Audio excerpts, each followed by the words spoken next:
Greetings. Today I'd like to speak to you about something quite serious. Today I'd like to discuss domestic violence.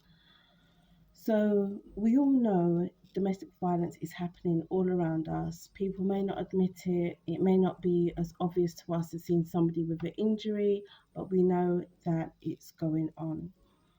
I'd like to draw your attention to a law that we have in the UK, and it's called Clare's Law. And this was a law created on behalf of a lady called Clare Wood.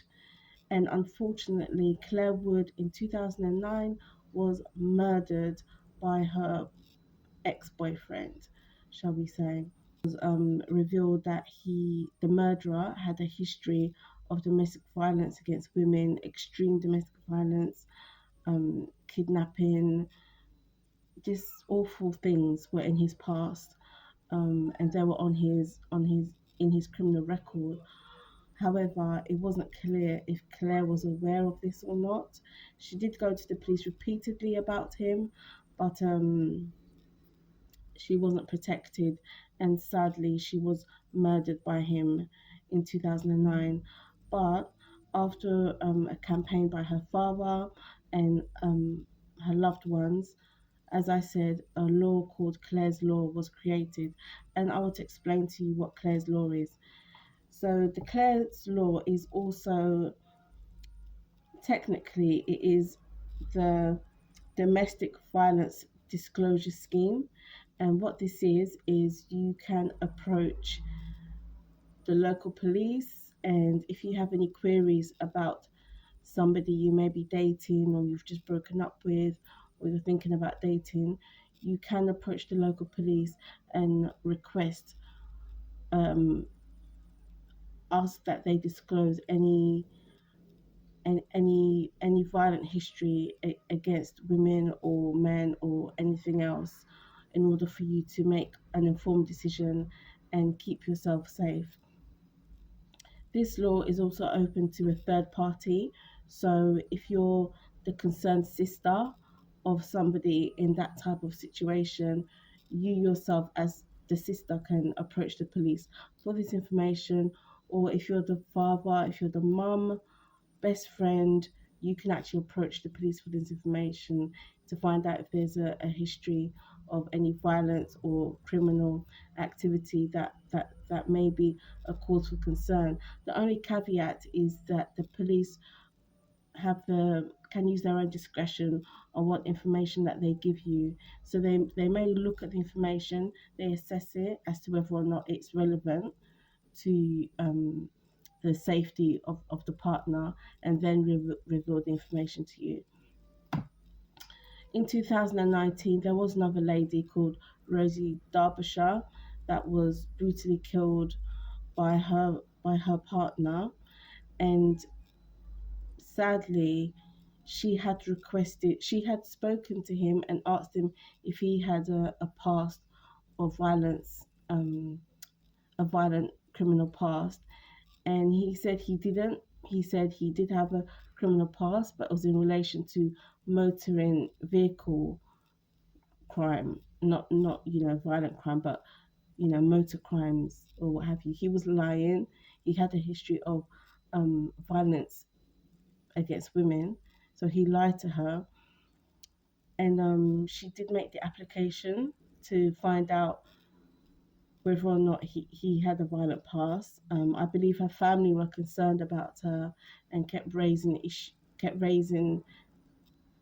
this issue to her. So, out of their concern, she did make the application to find out the information, but she did give him the chance to let her know if he did have criminal history in that regards. And what he said is that he did have a criminal history, but it was in motoring offences, which was a lie.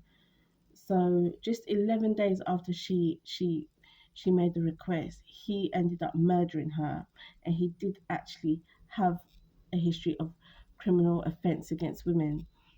Once this happened, her family campaigned to change Claire's law so the police would be able to react a lot quicker.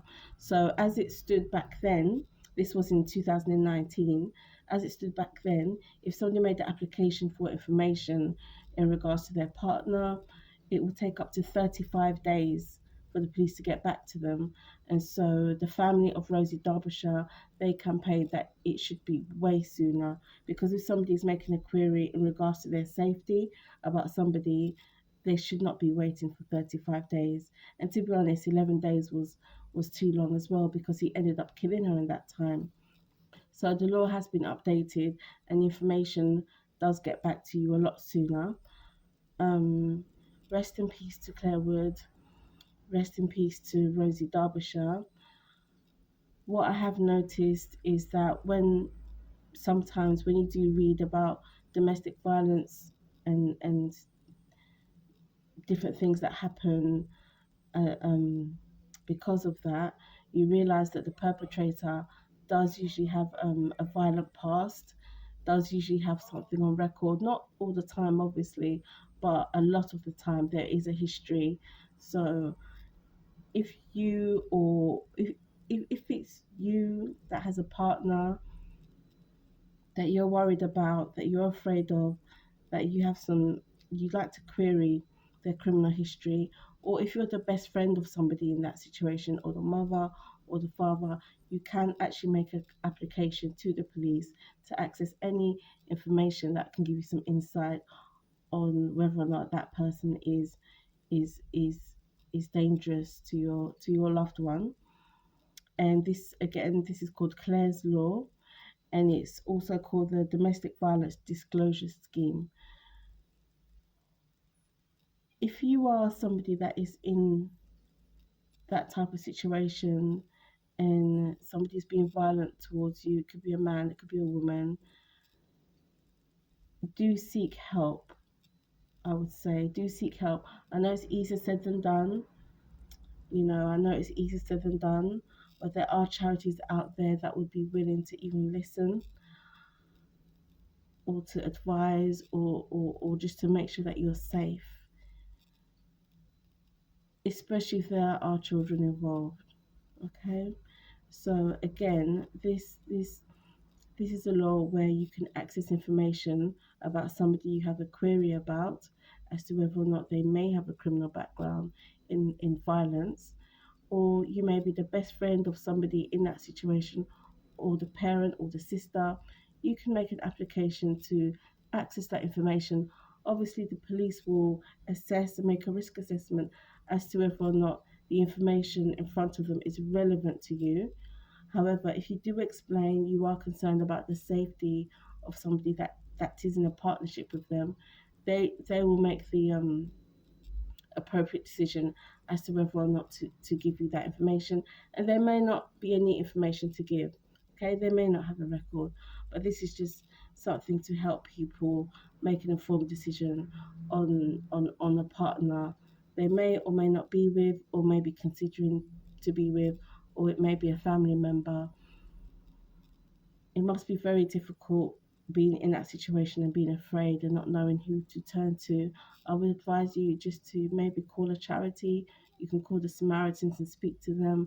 There are many charities, you can just call them and speak to them and consider your options. But I do advise you to stay safe, and I do advise you, if you are unsure of anything or afraid to do anything, you can actually ask your sister or your parent or your best friend to make the application on your behalf, in case you think there may be a backlash if you're seen to do that.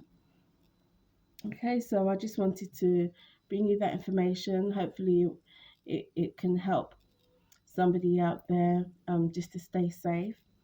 And yeah, just keep yourself safe. And thank you for your time.